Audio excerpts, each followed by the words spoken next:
Number 99 لعن طعن عام ہو جائے گا۔ لعن طعن عام ہو جائے گا یعنی لعنت کرنا، ایک دوسرے کو برا بھلا کہنا، ایک دوسرے پہ کیچڑ اچھالنا، یہ عام ہوگا۔ خاص طور پہ آج آپ دیکھ رہے ہیں سیاسی لوگوں میں ہر ایک دوسرے پہ کیچڑ اچھالے گا، برا بھلا کہے گا، لیکن اگلے دن دیکھیں گے ایک میز پہ بیٹھ کے کھانا کھا رہے ہیں، ایک ساتھ گاڑی میں سفر بھی کریں گے، ایک دوسرے پہ لعن طعن بھی کریں گے۔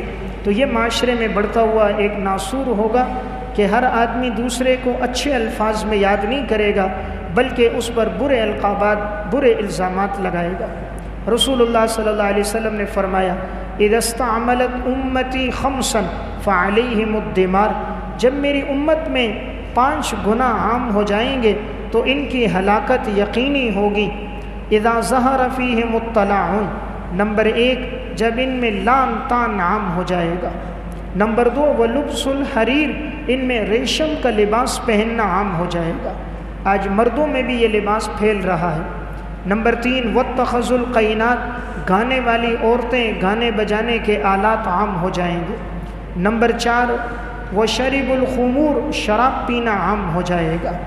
نمبر 5 واقتفى الرجال بالرجال والنساء بالنساء، مرد مردوں پر، عورتیں عورتوں پر اکتفا کریں گی، یعنی ہم جنس پرستی ہوگی۔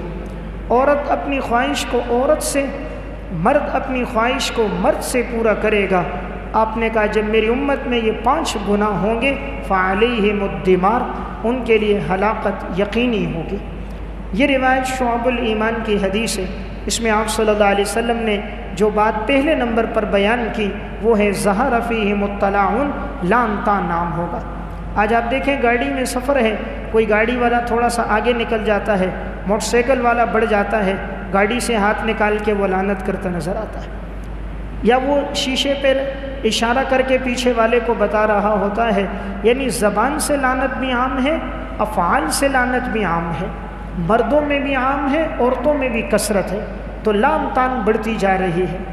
دوسری بات آپ نے یہ بیان کی ریشم کا لباس مردوں میں پہننا عام ہوگا۔ تیسری بات گانے بجانے کے آلات عام ہو جائیں گے۔